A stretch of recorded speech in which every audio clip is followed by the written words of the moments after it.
பரணி தீபமாய் தரணியில் ஒளிரும் பரமேஸ்வரனே போற்றி. சிவ ஓம் நம சிவாய. ஹரஹர என்றால் வரமழை பொழியும் ஆதிலிங்கனே போற்றி. ஹர ஓம் நம சிவாய.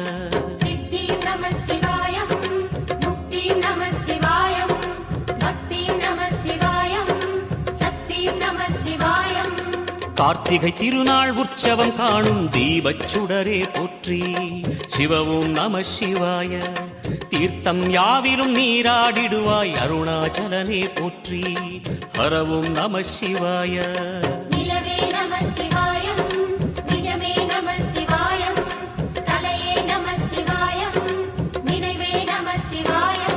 நம சிவாய நம சிவாய ஓம் நம சிவாய. நம சிவாய நம சிவாய ஓம் நம சிவாய.